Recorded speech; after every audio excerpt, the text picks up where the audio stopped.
everyone. Thank you for joining us today. I am absolutely thrilled to have you all here. It was great to be able to bring all of the leaders of Cape May into this one room and to really make a difference. So my name is... Turn it on.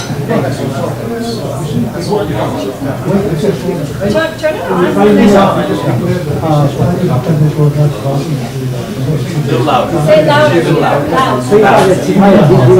Can you turn on the louder? Yeah.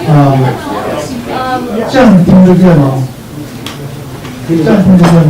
Make it louder. Yeah. Okay.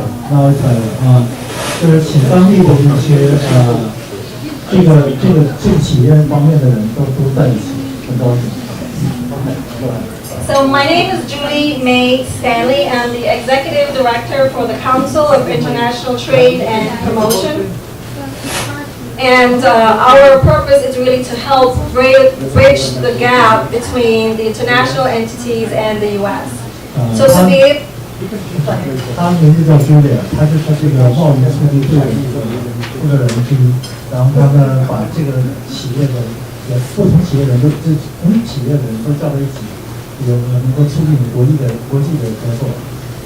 Not only do we want to make the connection for international entities, but we're also there to help support you throughout the process to continue.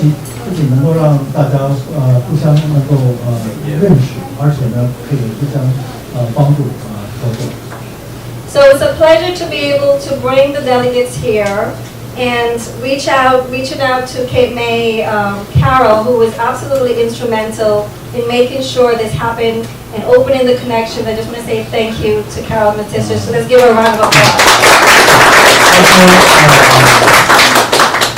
他说很高兴能大家到这里，特别是感谢 Carol， 因为他帮助把这件事情办成。Okay, so I will move this along quickly. If everyone could just say your name and your association, that will be wonderful. We'll just pass the mic around, okay? 他说咱们快一点，就是让每个人自我介绍一下，介绍你的名字和你的单位。I'm David Bushak. I work for Rutgers University. I'm the director of the Haskin Shellfish Research Laboratory. 他就在去年大学的一个负责人。Porkery with Lund's Fisheries. I'm in sales and marketing. 欢迎你们来啊！如果你们有问题的话，请你我们以后可以讲一点哈。谢谢你。他跟企业的负责销售。Good morning. My name is Ugo Walker. I'm the Deputy Mayor, City of Newark, New Jersey. I'm in charge of international relations and diaspora affairs. Hi, I'm Jeff Jones. I'm the co-founders of CTIP and Honorary Chairman.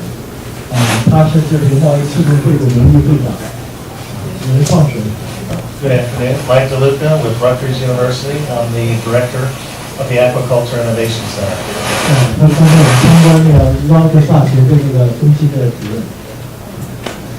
Hello, I'm Vicki Clark, the president of the Cape May County Chamber of Commerce.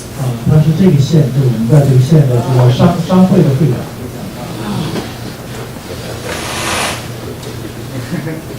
我叫蔡勇，是云南省一运局的副局长。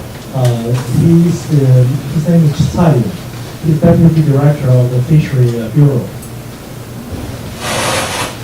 大家早上好，我叫王斌，云南西进发展改革委员会主任。His name is Wang Bing. He's the director of the development bureau of the Yunnan province. Hi, my name is Helen. I'm a licensed New York tour guide for the tour service.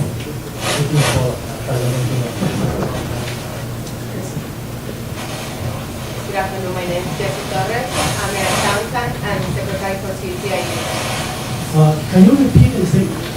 Say it again. What? Jessica. Okay. And you are? Accountant and the secretary for the CTIP. Oh, I see.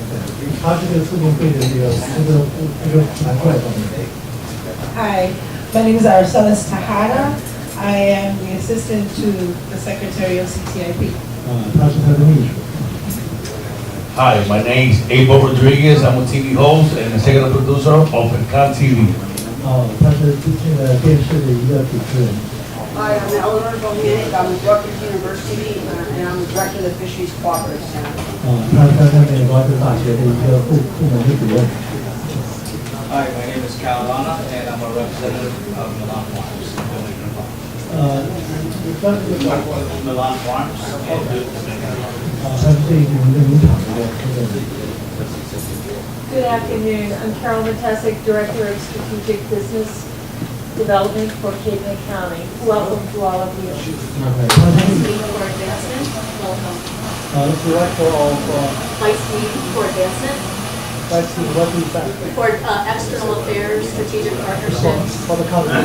For the university, including the experiment station. 他是这个大学这个负责这个做实验的这个。 大家好，我是王政伟，我是中国海洋大学的交换生，现在在多伦多大学这里读PhD。他是在这个大学读中国海洋大学。Welcome, my name is Bill Morey. I'm Casey County Freeholder. Glad to have you all here. 他是这个县当地的这个。Good afternoon, everybody. Welcome to our Chinese delegation. I'm the member of CTIP and owner of Milan Farms in Dominican Republic, and we are thinking to produce the solar power project and fishery project also. Thank you. 他也是这个出去报资料的这个成员，然后他现在也想发展这个太阳能的这个渔业的这个企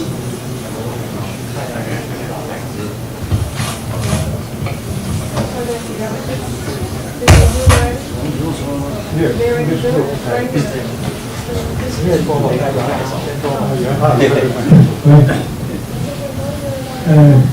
各位先生，大家好，我是来自中国云南省林业局的局长，我叫赵木。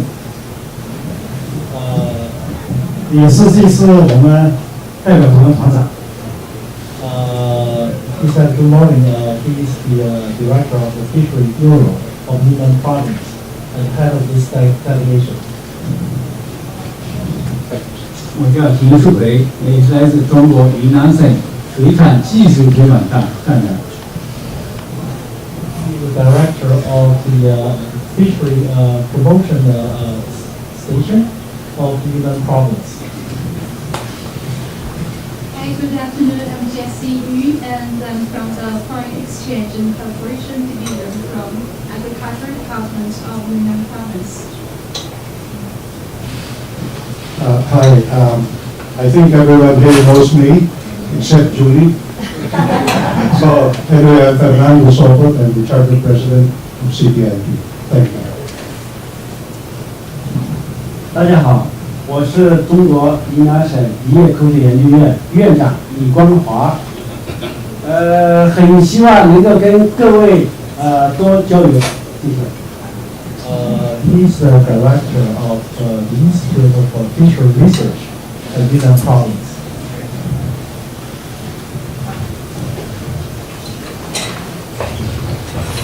My name is Clarence Lear. I'm the mayor of the city of Cape May. Welcome.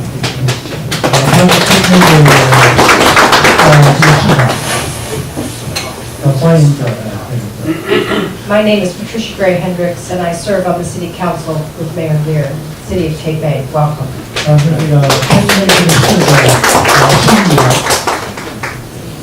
Good afternoon. I am Jeff Kalin. I'm responsible for government relations at Lunds Fisheries. 他是负责政府关系的，就刚才你刚刚的Good afternoon, everyone. Thank you for coming and supporting our effort. My name is Hernandez. I am the I'm the chairman of the Castle Trade and Investment. Thank you. 他是这个一个投资公司的一个优秀的人。 So thanks everyone. Now I would like to welcome Mr. Jeffrey Jones, the honorary chairman of CTIP and the former mayor of the city of Paterson, New Jersey.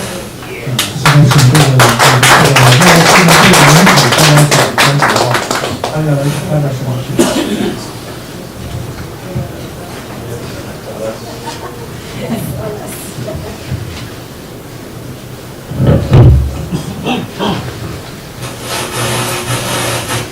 Mr. Mayor, Mr. Freeholder, thank you, Ms.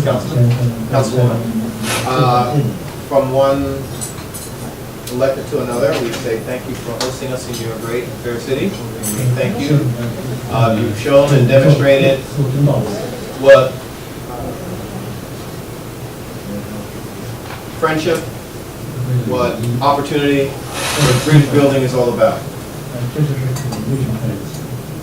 That effort has now transcended to our friends who traveled across the seas to come and see and share our technologies, our hopes, our presentations, and potentially our future. To Lung, Jeff, it was amazing. For a young man who grew up in an urban center who ate fish and thought it was just any old thing, I now have a whole new love. We walked in awe and we understood the life cycle of the aquatics. And to understand that what it takes to do such a thing, the work, the labor, the science, the preparation, and might I say, the location. Without the location, none of this happens. So I'm here to say welcome. And my welcome is to say that when we formed CTIP some 5 years ago, it was all about creating that bridge and ensuring that those who had a desire to create a bigger basket of opportunity but didn't know the right way to do so, that we would help. And to Julie, phenomenal job for today.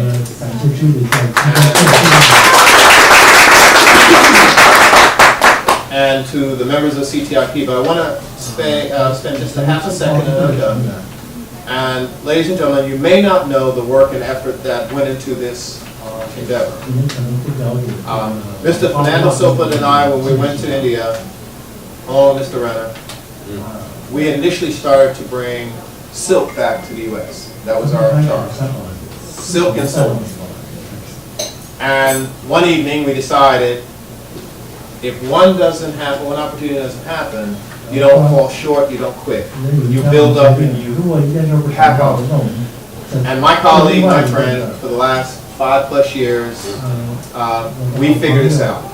And so we thank you for inviting us, for showing us we are here, and we wish all the best. And to our friends from Pune Province, welcome.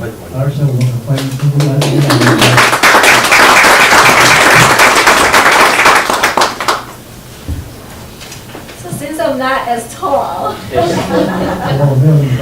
have to remove this. So thank you, Mayor Jones. I would like to welcome the Honorable Deputy Mayor Ugo Noah-Corona. He's the City of Newark, New Jersey. Thank you.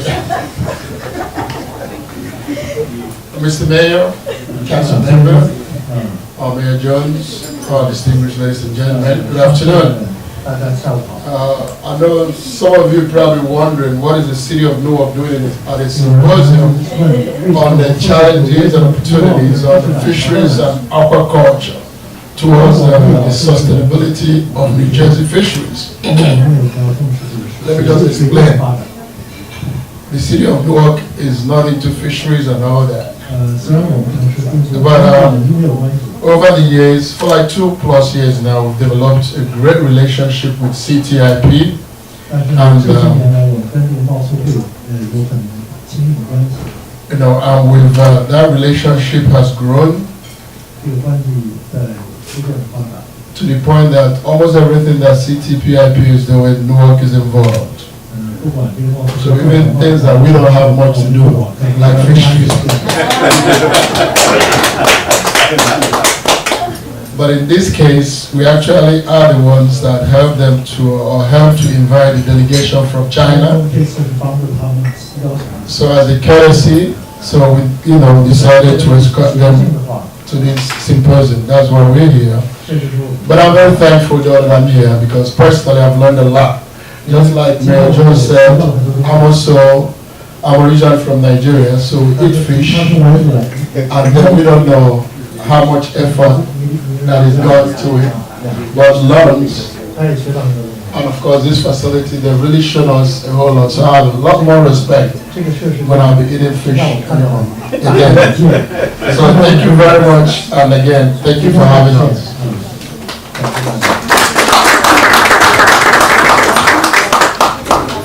Thank you, Deputy Mayor Goodall. Next, we would like to welcome for wonderful remarks from the Mayor Clarence F. Blair, City Mayor of the City of Cape May.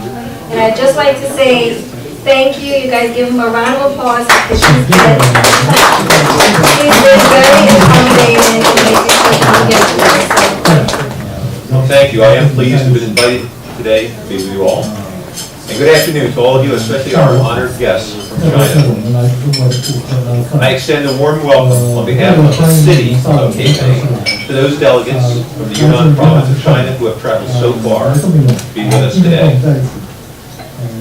We are grateful to the Council for Trade and Investment Promotion, to Rutgers University, the City of Newark, the State of New Jersey, and Cape May County for organizing and coordinating this symposium.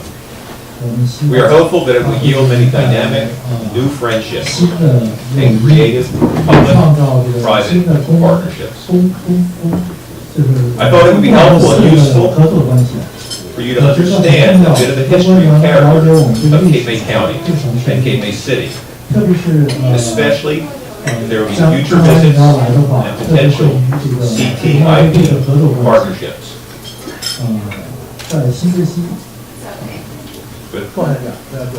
In New Jersey, there's a major road that runs virtually the length of the state. It's the Garden State Parkway, and you travel on that road to arrive here today. New Jersey residents often identify their hometowns by the Garden State Parkway exits they use to get home. The city of Cape May takes some pride in being located at mile marker 0, or, as we like to say, exit 0, on the Garden State Parkway. Our city lies at the southern tip of the state of New Jersey, and it enjoys fishing waters on virtually all sides of the boundaries. It's most appropriate to have a fishery symposium there on the shores of the Atlantic Ocean. I trust your meetings and tours of the State Aquaculture Innovation Center at Rutgers University, Lund Fisheries, and the Lobster House Fleet facilities have been interesting and enlightening. You may have learned by now that Cape May City and the surrounding areas are popular tourism sites. Many of our seasonal visitors take advantage of recreational fishing trips on the boats that you may have seen tied up in the harbor and in nearby docks. Our county, our city was settled by whalers and fishermen nearly 400 years ago. Within a few decades of their settlement, Cape May was an established center for shipbuilding, whaling, fishing, and shellfish industries. The water that surrounds the area provided easy transport and access for people interested in seashore vacations. Thus, Cape May became this country's oldest seaside resort. It is also the perfect place for the United States Coast Guard to establish its premier recruit training center. This area is considered the birthplace of the Coast Guard Enlisted Corps and the Coast Guard's hometown. Our year-round population in Cape May City is about 3,000. In the high summer season, our population grows to more than 40,000, especially over long holiday weekends. What was once a 3-month Summer season has grown to a 10-month tourism season with visitors who come to enjoy music and arts, cultural events, antique fairs, and history exhibits. They also come to marvel at the many species of birds and butterflies that migrate through Cape May County on seasonal trips to Central and South America in the fall and as far north as the Arctic Circle in the spring. Perhaps you will see some of the beautiful monarch butterflies that are now migrating to South and Central America. The city of Cape May is also a National Historic Landmark, so designated by the Federal Department of Interior's National Park Service in 1976. I don't know that time will allow you to do any sightseeing around the city. If you do, you'll see an extensive example of Victorian architecture. In fact, it's reported that only San Francisco, California, has more Victorian buildings than Cape May City. We are proud of our architectural classics, including several examples of colonial and Gothic revival styles. We also take seriously our responsibility as stewards of the area's ecological resources, environmental protections, and natural wildlife habitats. We know we must preserve and sustain the area's environmental quality of life. We seek to enhance our scenic shoreline, coastal wetlands, oceanic marine life and ecosystems, natural estuaries, and migratory bird patterns. As you might have gathered, we take great pride in our city. We protect our city and we are our city. We also look forward to sharing our city with you. We wish you well in your discussions of potential public-private partnerships, the sustainability of the fishing industry, and the maintenance of resilient quality of life for all involved. Thank you all for your time.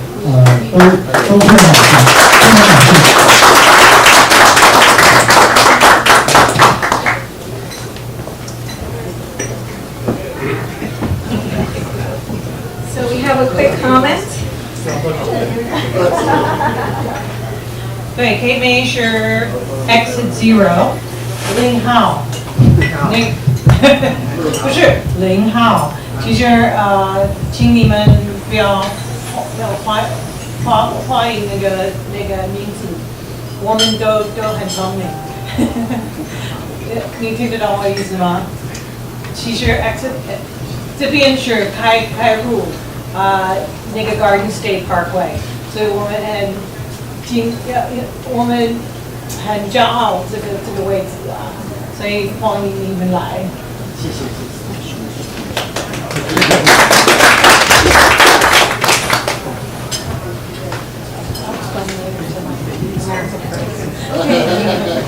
Okay, so thank you, Mary. I appreciate that. Next, we would like to welcome the Honorable Freeholder, Mr. Will Morey, our keynote speaker. First, I would like to say that this wouldn't have been possible without the economic development community of Cape May. So thank you so much for being here. Colleagues from North, welcome here. We're at the very tip of New Jersey. Much further as we go over Delaware. So and to our delegation from China, welcome.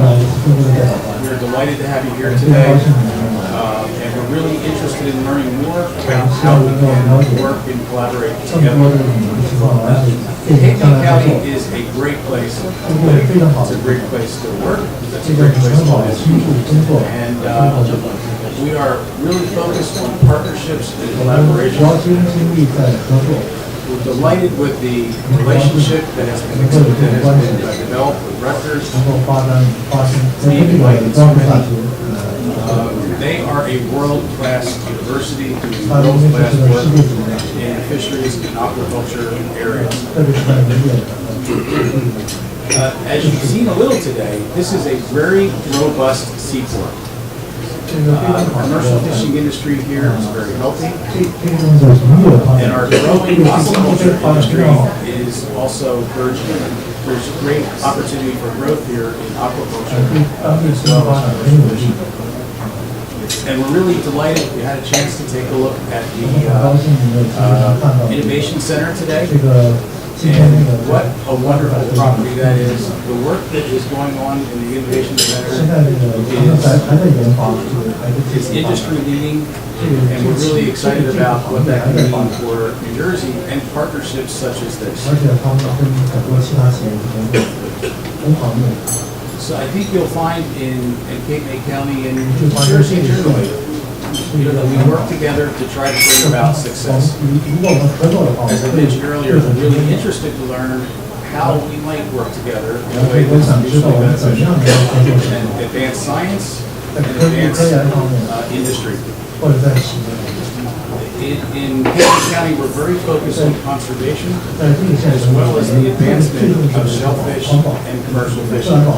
And I think we'll find that throughout the world, that's going to become more and more important. That conservation is a hallmark of industry in terms of its ability to be able to have more yield and more production.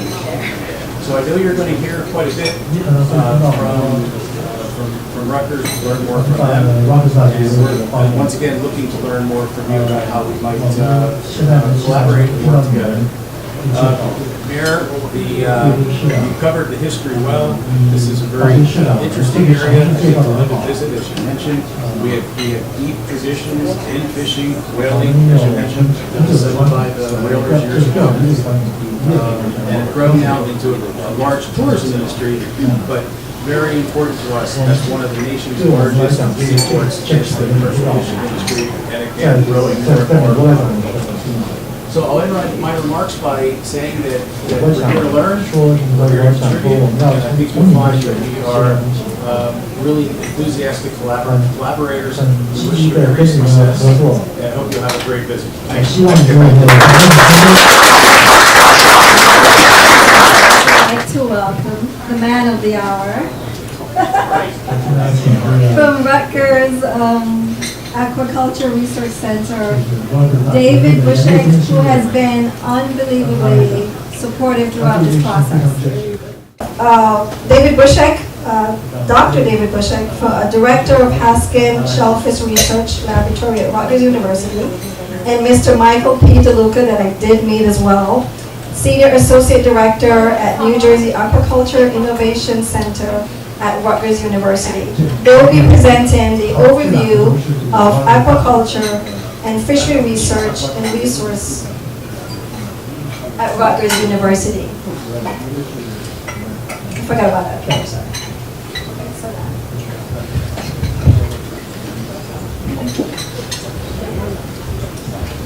Thank you, Julie. That was very generous comments. Yeah, especially about the only guy.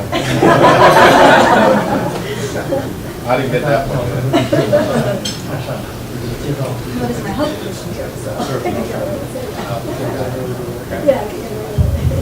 So I would like to add my welcome to our distinguished guests as well, and also thank all of the elected officials and CTIP for helping to arrange this and provide us this opportunity.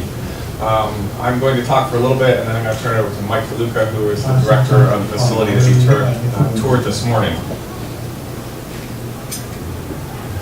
So we're here to talk about fisheries and aquaculture a little bit, so I thought I would show a little bit about what's happened with our fisheries and aquaculture in the world. And what you can see here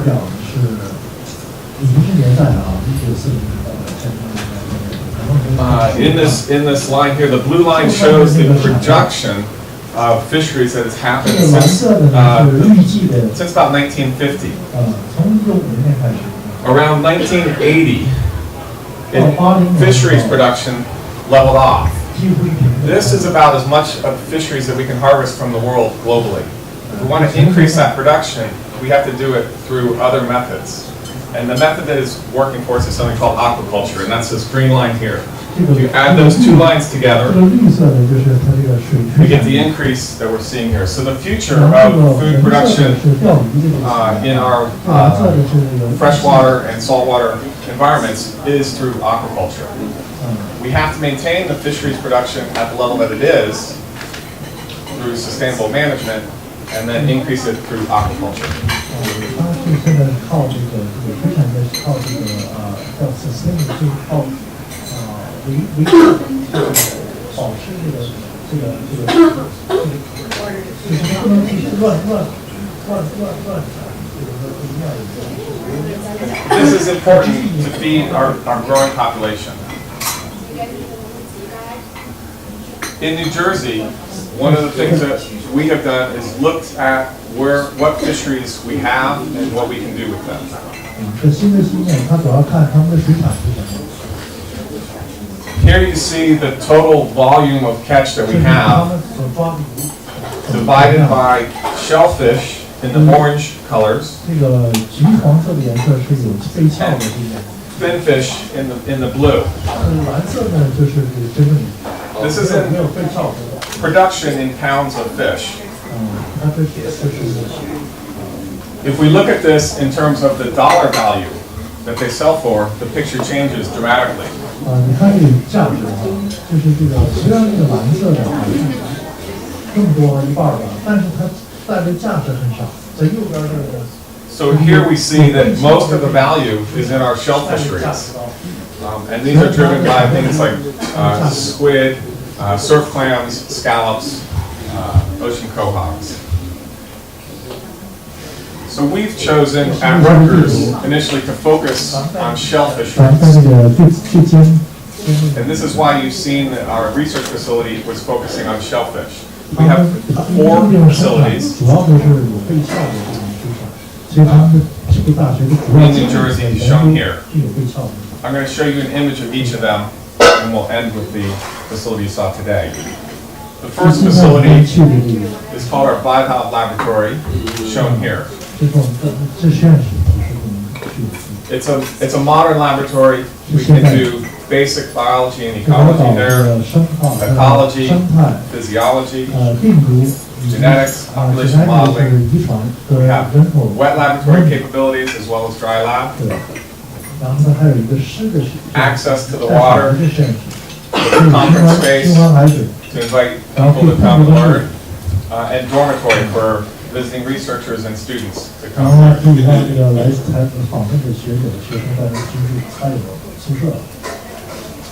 Our next facility is our Cape Shore Laboratory, which sits on Delaware Bay. This is our oldest facility. This is where we began all of our selective breeding programs and our genetic studies.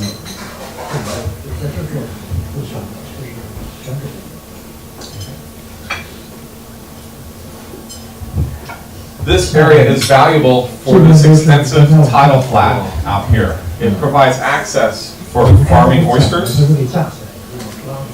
ecological studies, and one of the very valuable species that's not used for food but is used for pharmaceuticals, the horseshoe crab.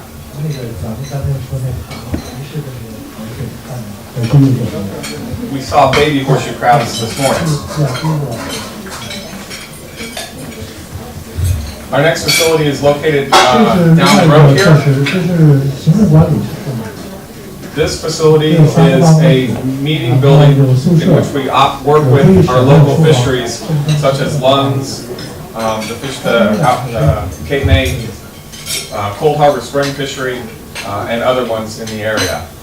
It allows us to connect with the fishermen. The facility you toured this morning is shown here. This is our newest facility. We think of this facility as an experimental farm, if you will. A place where we can take the science that we've learned in the laboratory and grow it very large to a production scale, as you saw this morning. Presently, we're focusing on shellfish. But without getting into too far, I'm going to let Mike DeLuca explain the various things that go on with this facility. Mike, coming up. I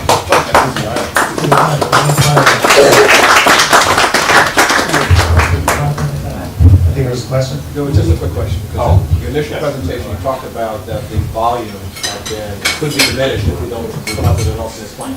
So the question is, at what rate are we seeing this condition harvesting or success of plant life, natural plant life, fish life, that requires us to have alternate plants? Okay, so there's a question about the fisheries production and what we need to do to maintain fisheries production. Okay? 他刚才有一个问题说，怎么样来维护这个鱼的产量？ So in order to maintain fisheries production, we need to understand the population dynamics of each species we're fishing. 那么首先就是了解每个鱼类的它的种类的特色。 And then what we need to do is to regulate the level of harvest so that the population can continue to survive.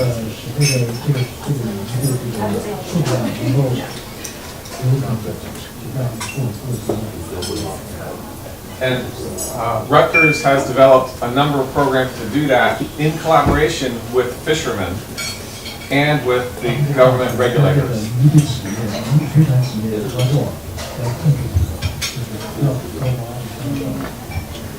So it's important to maintain the population and the economics. Oh. Mike just pointed out that I had a few more slides to document this. So the first fishery we did this with, that was an excellent question, was our Delaware Bay oyster fishery. And this fishery was in decline, and we worked with the government and with the fishermen to do a stock assessment so that they could sustain this fishery in New Jersey. And this is just a picture of some of our sampling. We have been working with the surf clam fishery, which is the largest, second largest fishery in terms of tonnage along the East Coast. We are here. This fishery extends all the way up through there.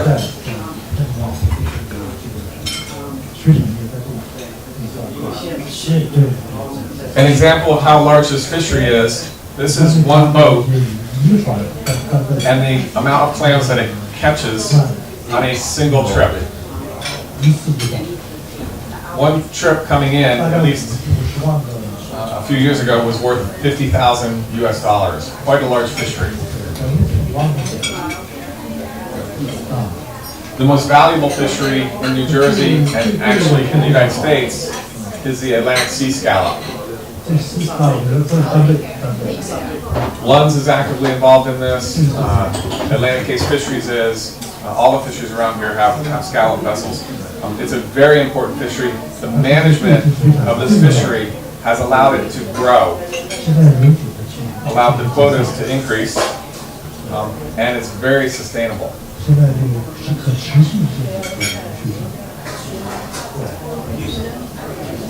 So that's our work in fisheries. The next aspect is to move to aquaculture.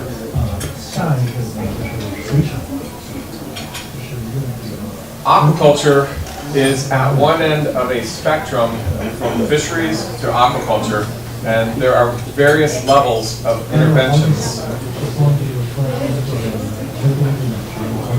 that operate there. So, for instance, here we're just harvesting a natural resource. Here we might be protecting a resource, managing it, planting new shellfish and harvesting them. Here we've developed lines that we breed, just as a farmer would develop crops. And we're controlling the entire life cycle. One of the major breakthroughs that Rutgers did was to develop disease-resistant oysters. The wild population had very poor survival when we began this. By comparison, this was the survival of our disease-resistant line. So an unselected line, our disease-resistant line. A more recent development is a technology called triploid technology. which was developed by Dr. Xining Guo. Dr. Guo apologizes for not being here today. He's actually at a conference in China today. This technology allows us to produce something called a seedless oyster. The oysters do not reproduce. Instead of spending a lot of energy to reproduce, they turn that energy into growth. They grow faster, they reach market quicker. This results in less cost to the farmer and the grower. It's a large added value to the industry. So you're saying that's a super oyster? It's a super oyster would be a fine way to call it. You can see that they're larger, and that's because they're the same age. The other oysters would get as large, but it would take another year. So they're reaching that larger size faster. They get to market sooner. You don't spend all that labor. Don't suffer in quality, taste, texture. Those taste, texture, quality is all the same. In fact, in the summertime, it's better because they don't spawn.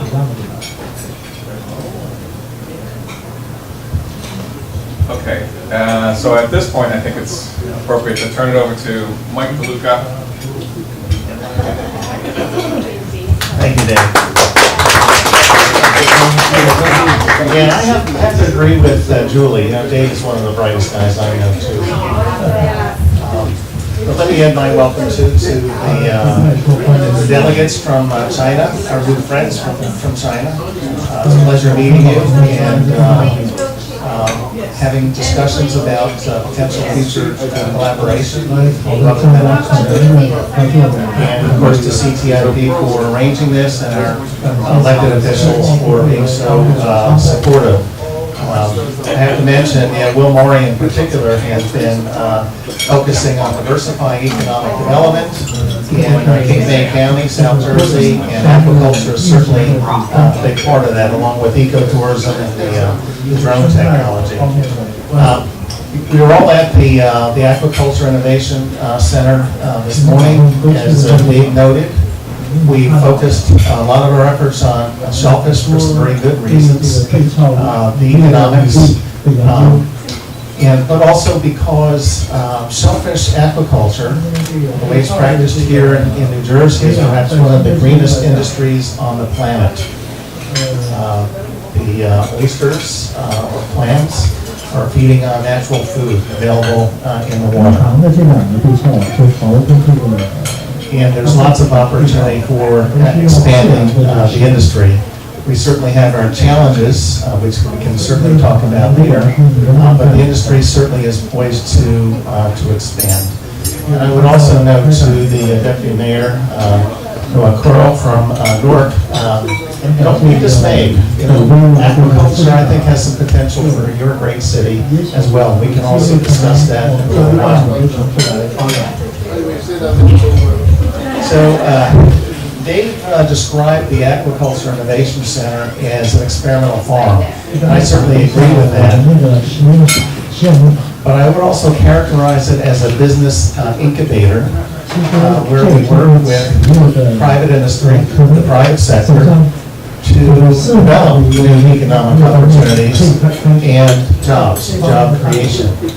And one of the areas that we're doing that is with surf clams, which is a new aquaculture candidate species that can diversify the businesses or farms of the individuals now culturing hard clams in New Jersey.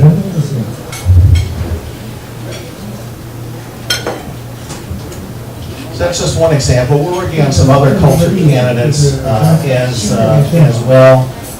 This is a high-tech facility, as Dave noted. We can work on commercial scale challenges and problems associated with the aquaculture industry.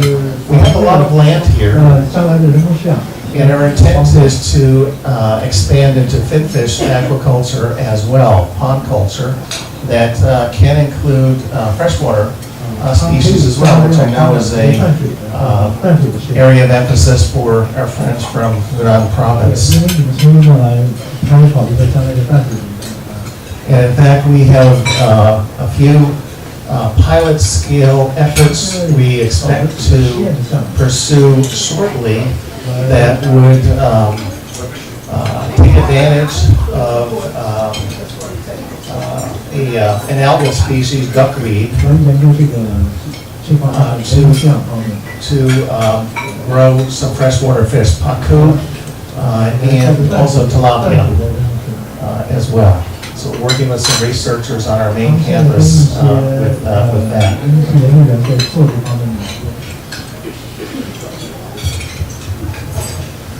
The other area of investment that we're putting a lot of time and energy into is with culture of marine microalgae, microscopic algae plants, some of which have bioactive compounds or beneficial compounds that can be nutrient supplements or developed into pharmaceuticals. And I think this is another area of potential cooperation for us with our friends from Providence. Several of the technologies that we're using can be easily incorporated into farms that have greenhouses and a freshwater supply.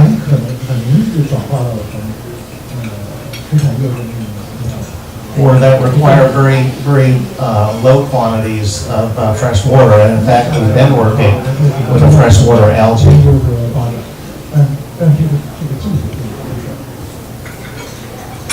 And I'll mention a little bit about horseshoe crab because it's certainly a charismatic species that is found in great numbers in Delaware Bay. The population has declined over the years for a variety of reasons.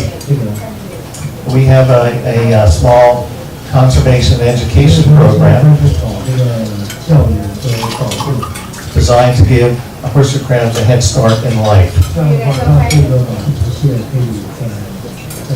Much of the mortality occurs when they're very, very young, and if we can, we've been culturing them for a few months and then releasing them into the environment. But equally as important, they have some biomedical value. They have a unique copper-based blood that has a blood constituent that coagulates around foreign bodies, bacteria, and that's being used across the pharmaceutical industry to ensure the purity of drugs and medical implant devices. So we're beginning to do some research on the life history of the horseshoe crab and also how we might use some of the selective breeding technologies that Dave mentioned to produce a super crab that perhaps produces more blood.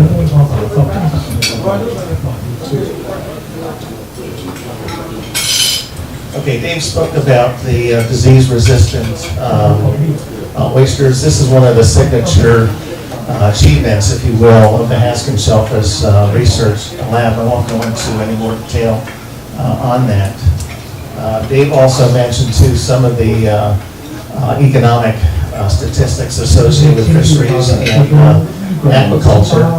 Our oyster aquaculture industry is not that large, but it's growing by leaps and bounds. And in fact, the oysters that you saw this morning are in high demand and command a high value from restaurants. And we cannot meet that demand right now, so we're actually working with the industry to see how we can expand and produce more oysters to meet that demand. Some different technology, different strategies, growth strategies.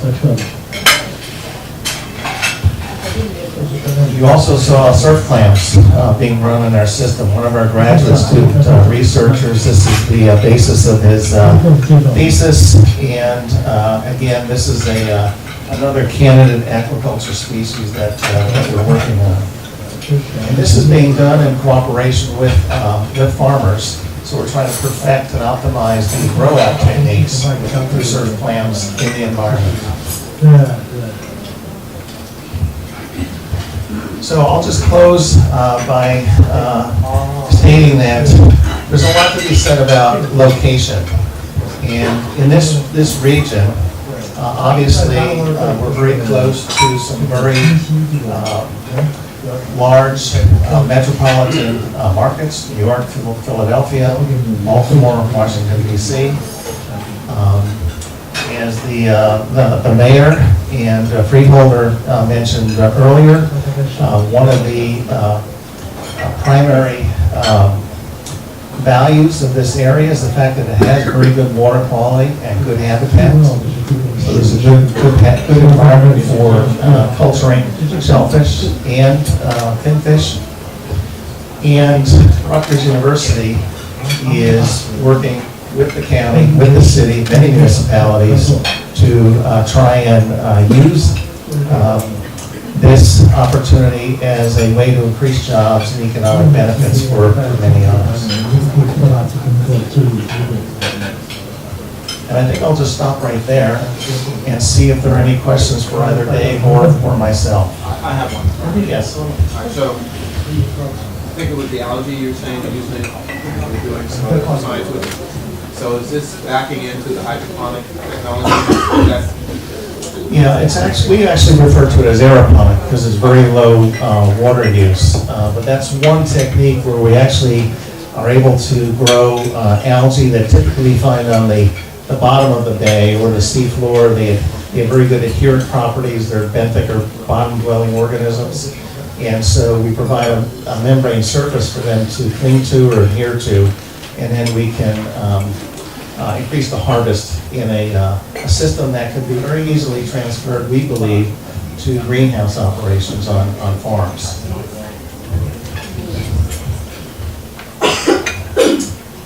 Okay, thank you very much.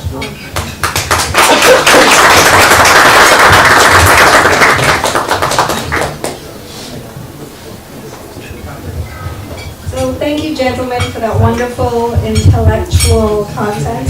I certainly learned a lot when I came here on the 10th, and now I'm learning a lot more.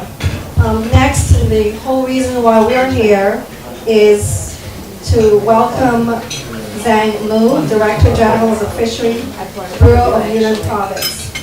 He will be presenting the state of the fishery industry in Yunnan Province, China. China. We're happy to take the opportunity to introduce the aquatic, the introduction of aquatic animals in Yunnan Province. 首先呢，非常感谢伊瓦开市和贸社会的热情邀请我们 First 今 of 天 all, I 能来 would 到 like to 这里。 extend my gratefulness for your invitation, and also we have the opportunity to share the moment with all of you. 也非常感谢罗斯福大学今天提供了很多我们参观的现场，学到了很多经验，值得我们学习。 And we are very happy to visit many of the sites we have visited this morning, and also thank you very much for your efforts. And we learned about from the visit, and very much impressed. 这为我们下步的一些技术上的合作奠定了很好的基 This 础。 will be a very good foundation for our further cooperation. 也非常感谢我们乐普市的市长非常感谢。刚刚我们介绍了很好的情况，让我了解了这个市是个渔业的市我会非常感兴趣。 And also, I'm very happy to meet the mayor from Cape May, and also, and so far as I know that Cape May is a famous city for fish. 这个以后的话，我们可以多合作因为我本来就是搞渔业的。 And I do hope we can cooperate with each other in the future, because we are all doing our work in fish. 好，下面的话我就把云南的渔业的情况的话，向各位做一个简单的一个介绍And now I would like to take the it's time to introduce our fishery in Yunnan province. 云南呢，在中国的话，地处的话西南角，就是底下那个深蓝色的部分。Yunnan locates in southwest of China, which is marked in blue in this map. 云南呢是一个内陆省，它没有海。Yunnan is an inland province without any oceans around. 啊，我们的水产养殖的渔业呢，主要还是靠淡水养殖。And our fisheries are mostly freshwater fish. 啊，大家看图片，翻过来看。And that's 切的那个近，哎，这些都是我们的整个云南的山川、河流、江湖。Rivers and lakes in Yunnan province. 但是这个我们是跟这个3个国家接壤，跟越南、 And we are bordered 老 with 挝、 Vietnam, 缅 Laos 甸。 and Myanmar. 所以我们的水系的话比较发达，各位请看。And we have a very rich water systems in our province. 我们现在的水系发达，所以我们的养殖业呢，整个在全国的位置，在于中国的位置上。And therefore, we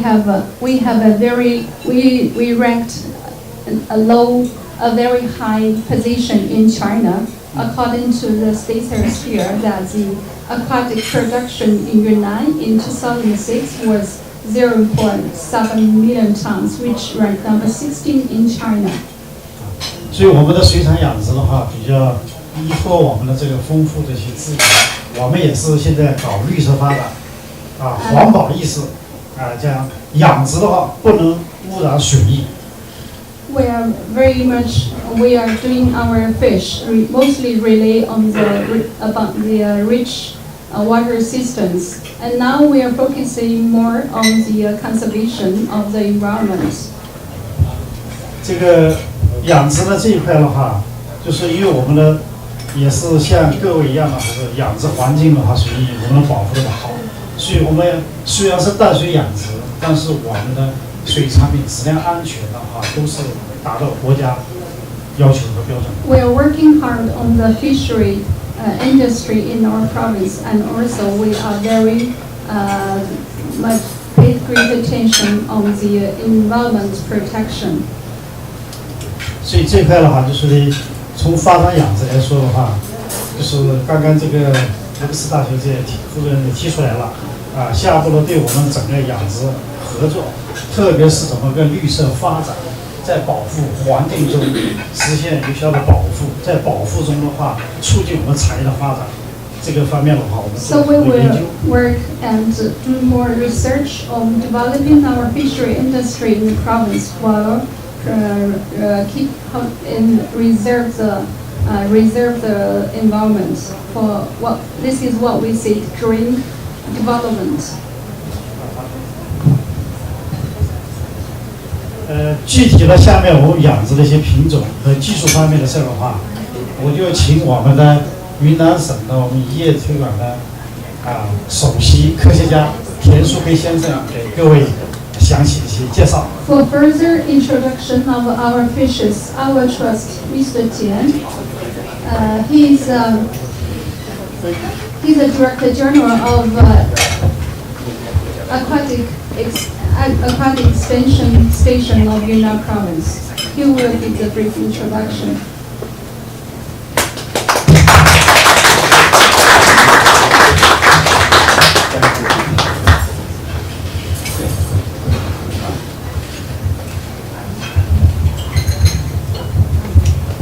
大家好，受我们团长张先生的委托，我介绍一下云南的水生生物跟保护情况。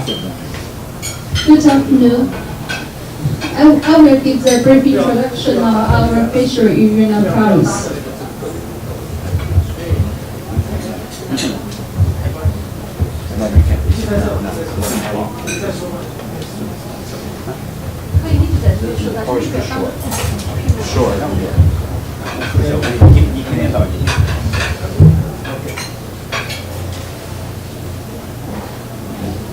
我主要是介绍一下云南的鱼类资源和鲸类保护区、野生鱼类驯养繁殖的情况。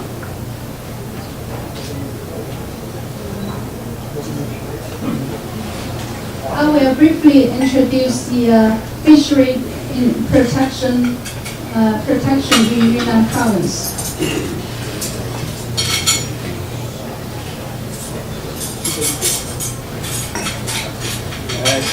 这是我们云南主要养殖的常规鱼类，也就是人们说的亚洲鲤。According to the picture, you may notice that the sturgeon, rainbow, and also tilapia is the main fishes in our province.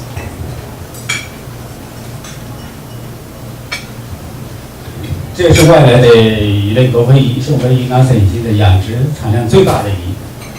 2010年的产量到了18万吨。This is a non-native. This is a non-native variety, and this is largely cultured in our province, tilapia. This is the largest production cultured fish in Yunnan province. 这也是我们一个主要的能属性的养殖鱼类，红嘴这边 And also this is 从北美引过去的。what we are culturing, the cold water fish, the rainbow trout, introduced from North America. 第二部分呢，我准备介绍一下云南的鱼类资源。And then I will introduce the fishery resources in Yunnan province. 云南的刚才我们团长讲了，江河水系比较多，云南有6大水系，30多个湖泊，复杂的水域生态环境造就了生物多样性。And in Yunnan, we have abundant river and lake systems.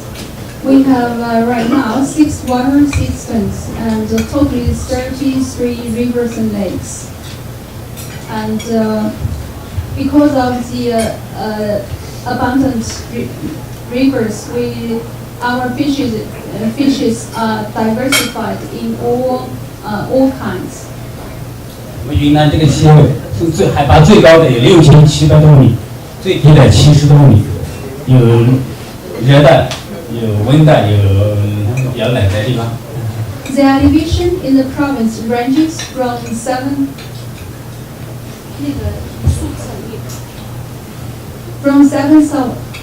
6,740 meters to 76 meters from sea level.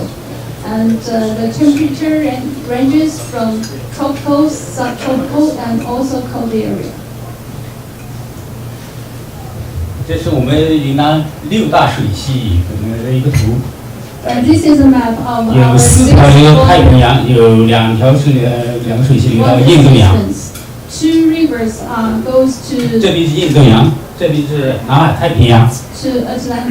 to Pacific Ocean, and another two goes to Indian Ocean.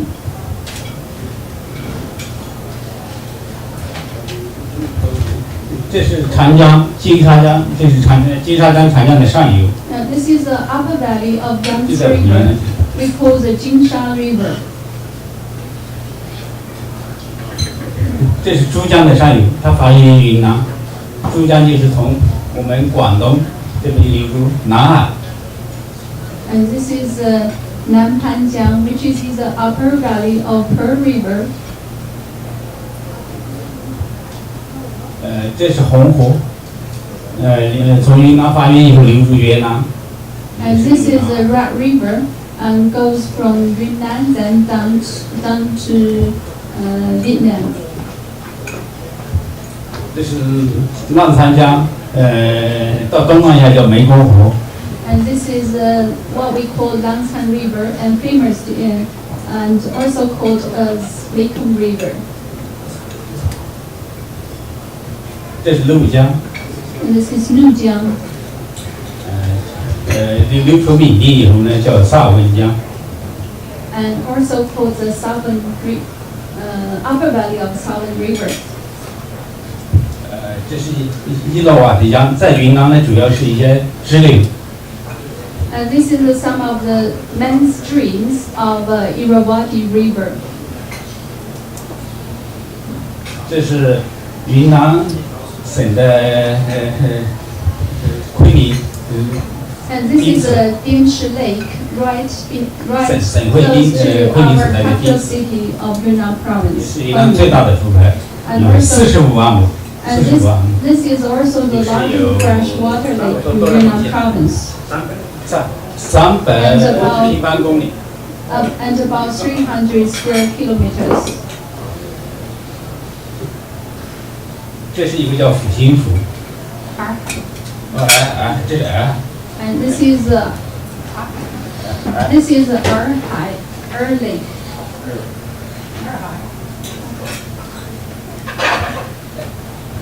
这抚心湖。And Huxian Lake. 这是我们国家第2深水湖，最深的地方有150多米，平均80多米深。80多米最深。平均150多米。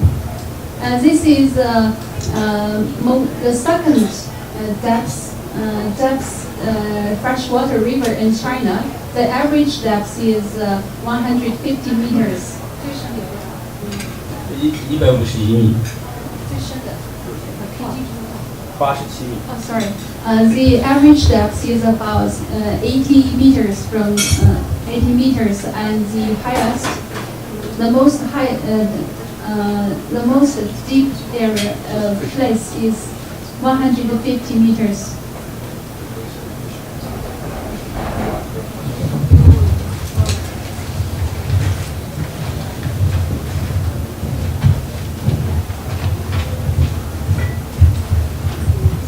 就是这么丰富的水系浮排江湖浮排呢，造就了我们云南鱼类资源呢非常丰富。截至2013年，云南有记录的鱼类629种，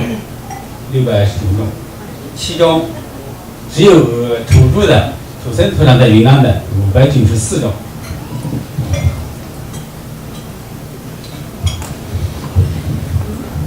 Yeah, according to our records, in 2013,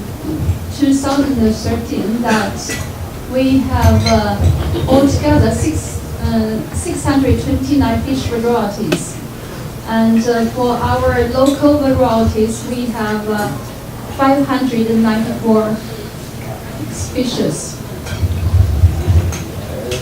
云南的这个鱼的种类，在淡水鱼中，在中国30几个省区中排第一。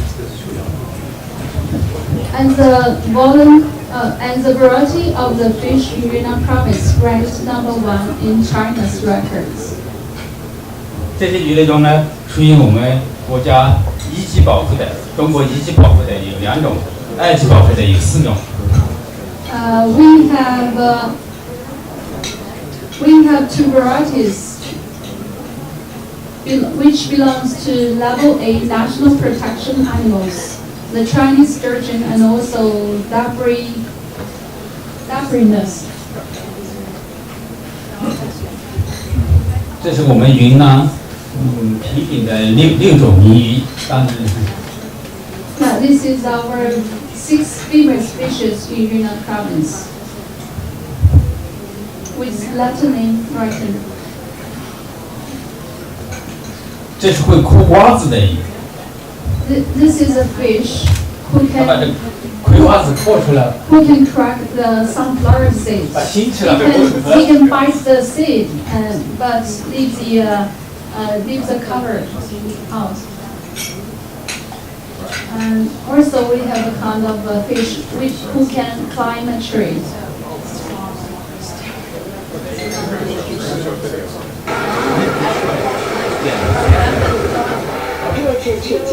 Small and the meat is very tender meat.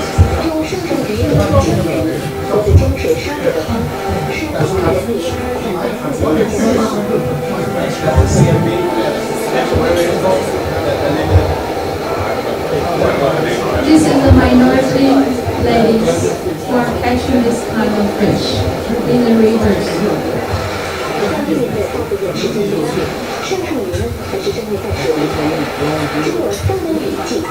也就是上述地的残留区域，water fish 以上述区域。中央中得到区者视为关键。I'm sorry, is that a pollution or is this? Yes, a little bit like that. Yes. 依据来时，江河漫上河滩，椰上树根、树苗，山里边因不时失之的因福后生长的有生长，老人特别难树木枝叶上的于是手上树上枝叶安全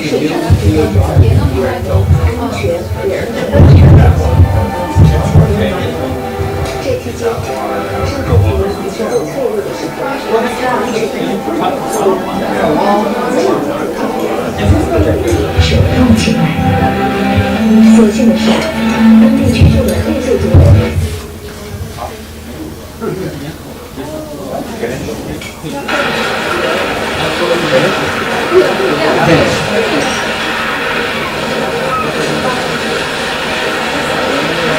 上树鱼又名大朵鱼，属赵形目赵科的鱼属，为耶路华底江水系单短的鱼种。上树鱼是几岁份的？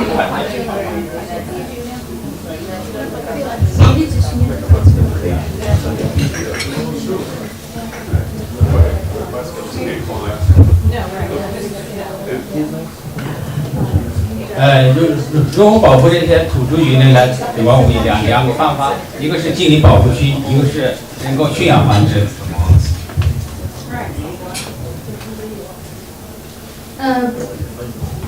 Protection of local wild fish resources in our province, and we have two effective ways. The first is establishment of protection areas.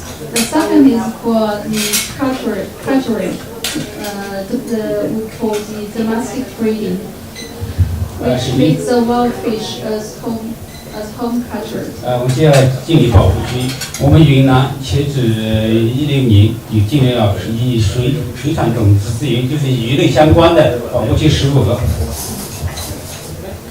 And let's talk about the establishment of protection area. Right now, we have 15 national level aquatic germplasm protection areas. 这15个保护区分别的。Yeah, this is one of the 15 protection areas. 不同的保护区保护的对象不一样。Yeah, different protection area will protect specific fish species.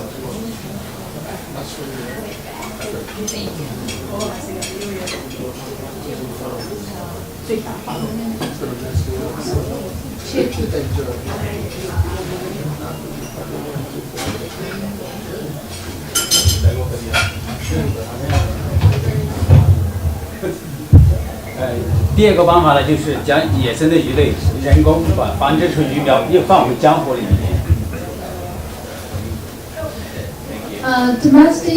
Domestication and propagation is one of the best way to protect the local fish, which means we capture the small fish and then put it in the rivers to get bigger. 截至2010年呢，云南590多种土著鱼类中有50种，将近50种人工驯养繁殖出鱼苗。Yeah, among our fish species, we now have about 15 local fishes successfully domesticated and also propagated in the province until last year. 这是一部分其中之一。这个是人工繁殖。This is the artificial propagation of some of our local fish. 然后这个是把繁殖出的鱼苗放入江河的一个活动仪式。And this is the activity we are taking. We release the fishes in the rivers. 这是另外。Yeah, this is some of our fishes. 这是繁殖的其中一个。Artificial insemination. 这8个鱼当在那个。Yeah. we're catching the fish eggs in some of the materials.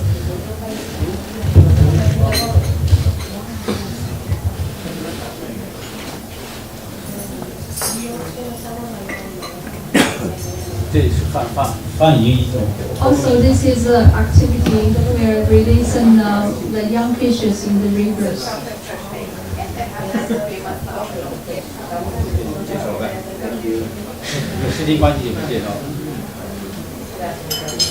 Just because of the time limits, I won't put all of this in detail. Yeah, this is the process for the wild fish to be home cultured. Official propagation process for wild fishes.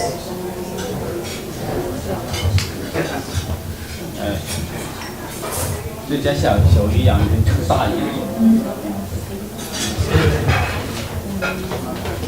这种我们云南江河水系众多，鱼类资源丰富，当地的水产工作者经过努力取得一些成绩，但是保护这些水生生物资源任重道远。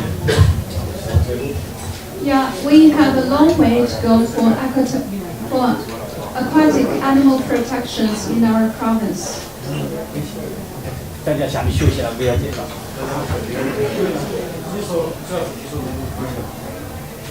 我们这次呢，希望了解学习挖开市啊，或者美国的这个相关的这6方 The 面。 main purpose of our visit this time in the United States is these 3 items. Firstly, we hope to study the laws and regulations for establishing aquatic animals protection areas. The second is functional demarcation and technology measurements for aquatic animal protection areas.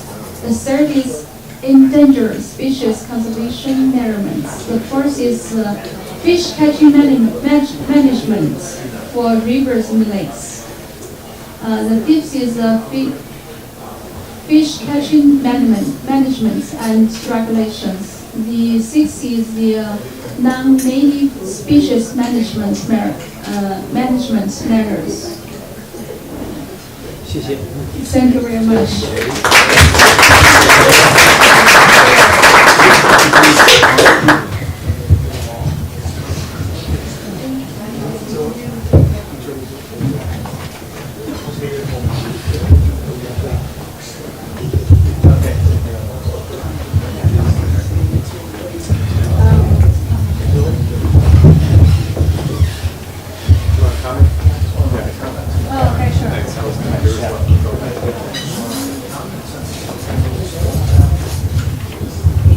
Thank you.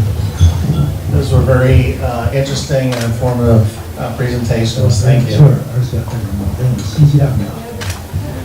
So one of the primary interest areas that we have at Rutgers is with protected area management.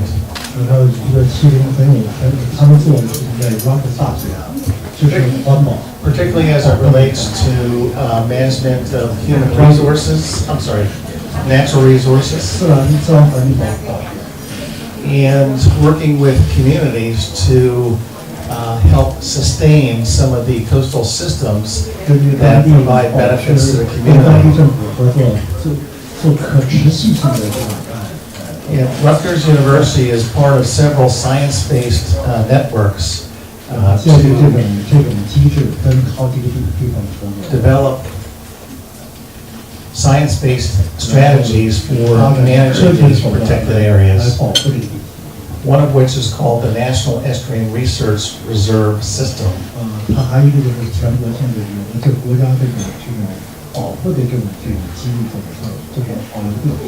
And we manage one of these reserves in New Jersey, just a little north of here, in Barnegat Bay, Great Bay, Mullica River. And we have a lot of programs and activities that include research, education, and stewardship to protect fishery resources, to use aquaculture as a means to restore certain habitats, and to provide ecosystem services to those communities that can reduce community vulnerability to storms and flooding and inundation. I believe this is a very good, strong, fertile area for us to collaborate on to pursue further.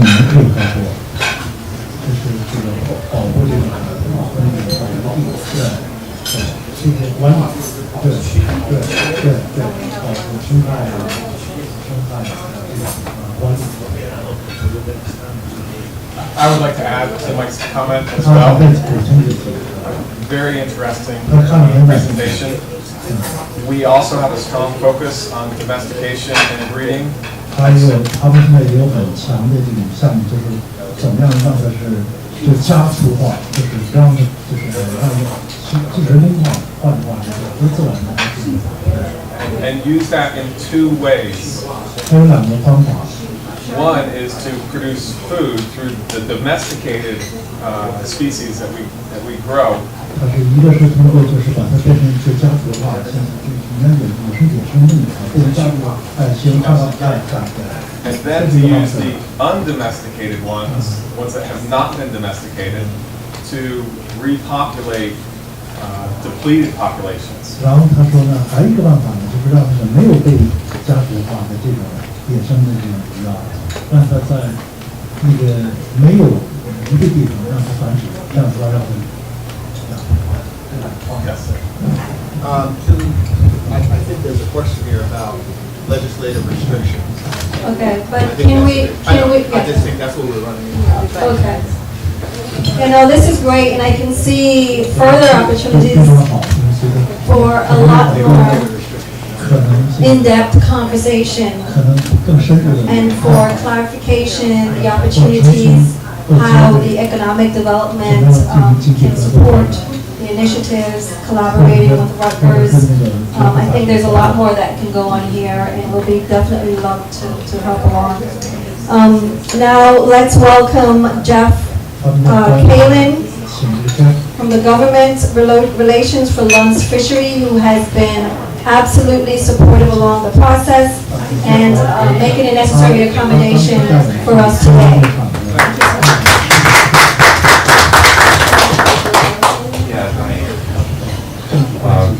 Good afternoon. Yes, I'm Jeff Kalin. I'm responsible for. Gotta get this thing going, Jay, gotta plug that in. I'm responsible for government relations for Lunds Fisheries. I'd like to thank Julie, Jose, Fernando, Bobby, ASIB, and the delegates from Yunnan Province, government officials from Patterson, Newark, and Cape May for the invitation to speak with you today. We are wild harvest saltwater fishermen. And in my work for Lunds, my focus is on the U.S. Sustainable Fisheries Management process. And over the years, our family-owned company has developed the capacity to represent and defend the interests of our industry. We have a statewide association, the Garden State Seafood Association, who we support and work with to represent our industry on the federal, state, and local levels of government. So today, my colleague Diane is going to hand out three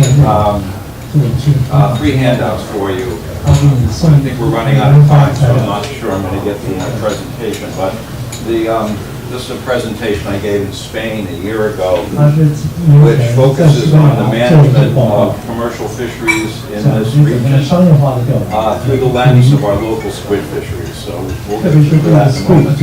So the three handouts is one that provides an overview of our company. You saw our plant today.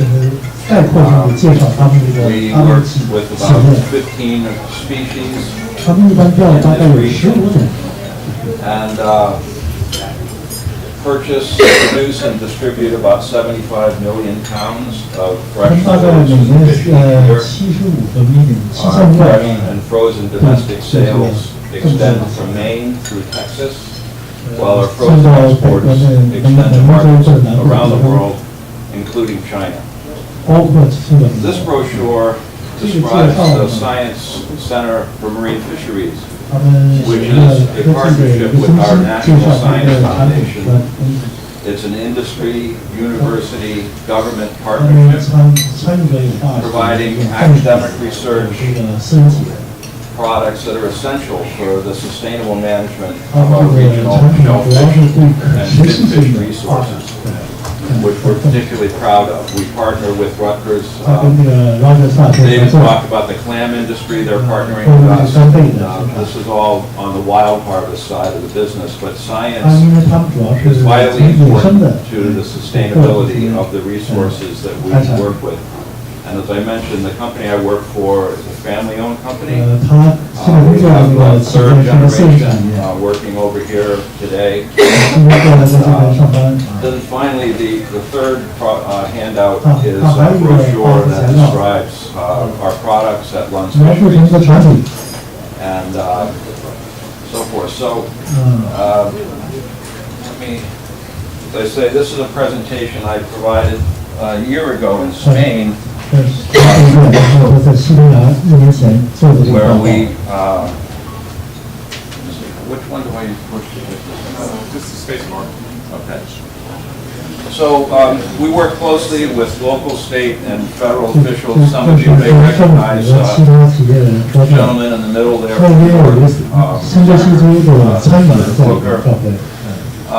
the gentleman in the front, Jeff Reichel, is the owner of our company, and his son Wayne to my immediate left. So we are a vertically integrated, family-owned company, established in 1954. We support about 250 people, part-time and full-time, year-round. And the details of our operation are on the handout.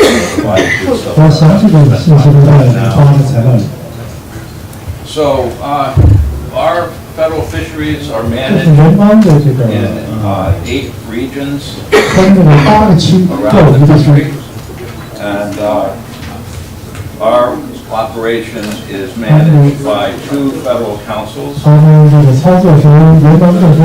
New England Council and the Mid-Atlantic Council. We also are managed by an interstate organization, a commission, of all the coastal states from Florida to Maine. The Mid-Atlantic Council manages about a dozen species, and, including the 2 squid fisheries that I'll be focusing on today. This is a comparison of the ex-vessel value of the various fisheries in the region. And our Loligo fishery was valued at about $25 million US a couple of years ago. Ilex landings were about $6 million. This summer, we had the largest Ilex fishery that we've seen in this region in about 40 years. We caught the quota, and both these squid species are in significant demand around the world. This is the operating area that we fish in. We have this star. Here we are in Cape May. Our operations stretch from Cape Hatteras all the way to the Gulf of Maine and out on George's Bank, depending on the time of year and the fishery that we're operating in. Oh, thanks. Yeah, can you hold on? That works, okay.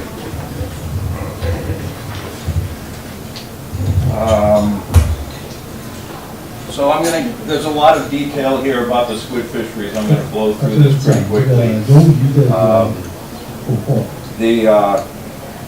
This talks about the biology of the stock and the stock status, harvest levels, the takeaway here is that over the last 40 years, we have been managing our commercial fisheries very, very conservatively.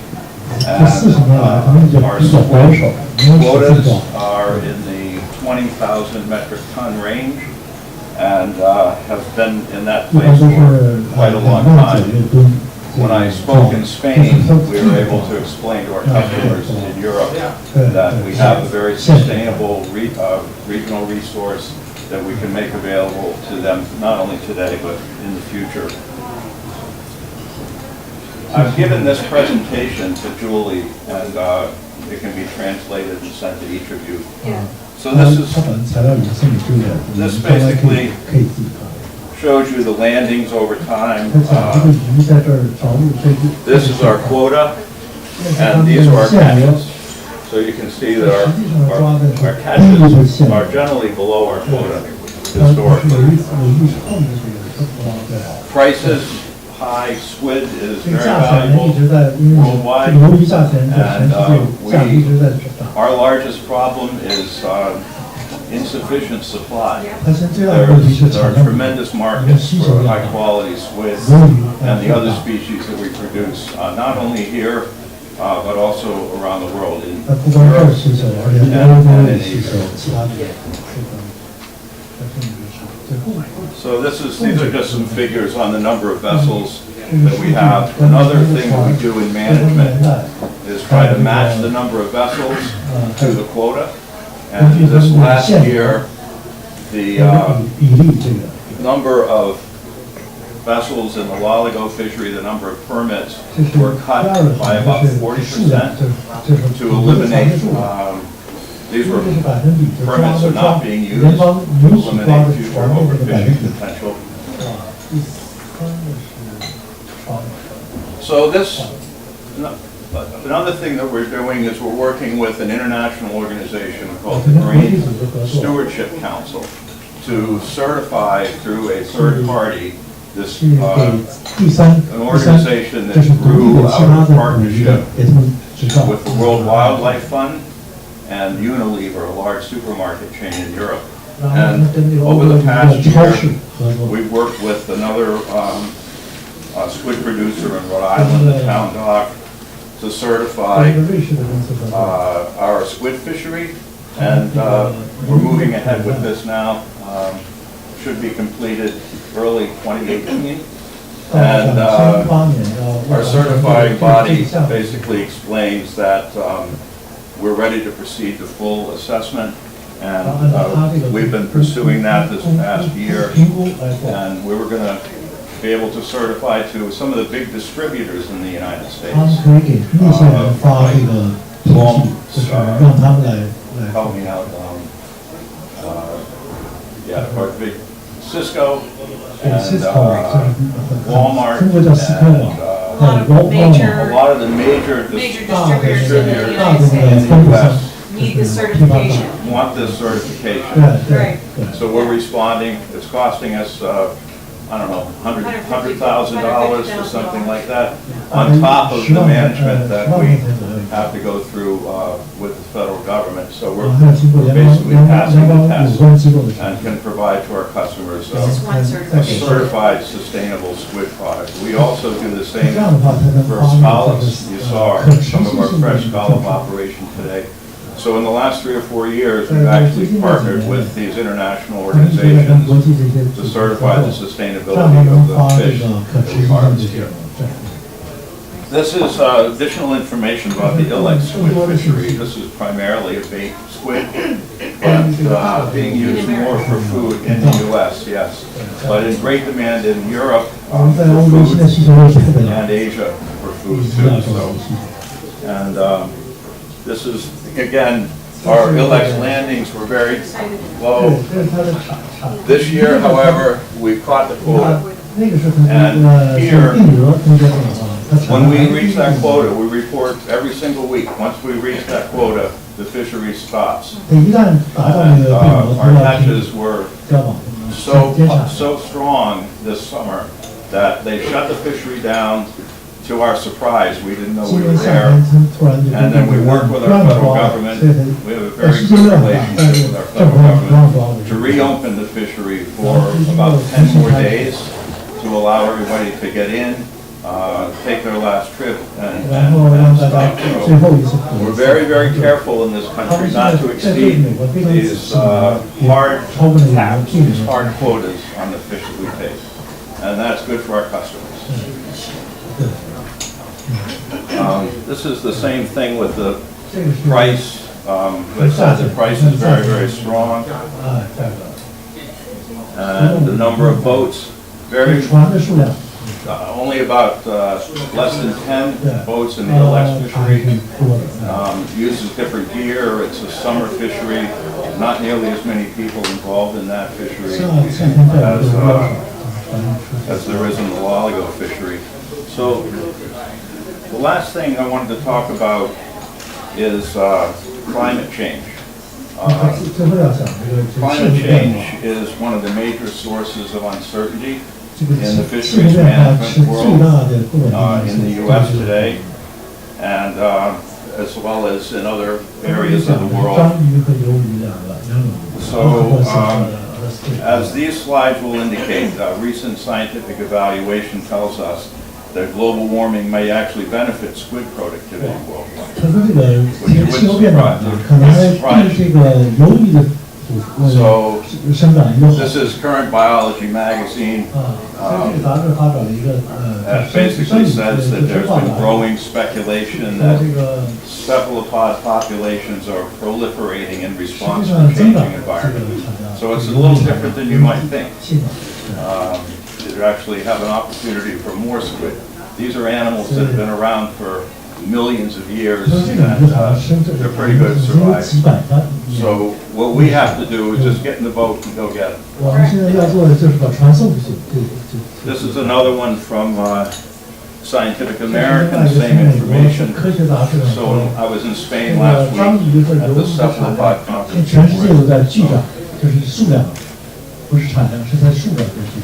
This is the temperature trends in the region that we're seeing occur.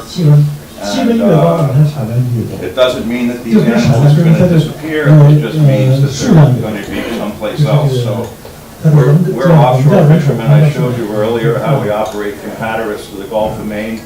We just get in the boats and go get them where they have to be. You guys like a global warming, huh? Excuse me? You guys like a global warming, huh? I'm not too worried about global warming. I'm just kidding. Yeah. So, in fact, it's not just me. Our Northeast Fisheries Science Center provided a climate vulnerability assessment of the fisheries resources in the region, and they rated them in the yellow, green, and red. You'll see that the quahogs, very high susceptibility to exposure, not so much the squid. So this is our federal government, our federal scientists providing information to our councils to try to get an idea of what to expect as a result of global warming. So, as I said earlier, the science is very, very important to our future. I won't get put in a lot. So there's a high species distribution change for squid, for the squids,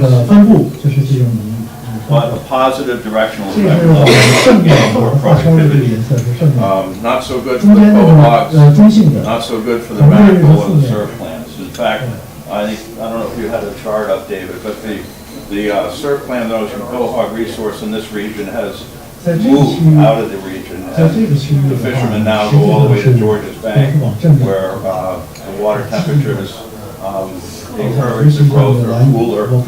So there again, those boats are not located here in Cape May so much, so that's hurt our local economy. And in Jersey, they're now down in Massachusetts. And so economically, there's been an impact on the clam industry in Jersey. In our finfish world, maybe not so much. So we're optimistic that we'll be able to survive this. Excuse me? Same thing, squid.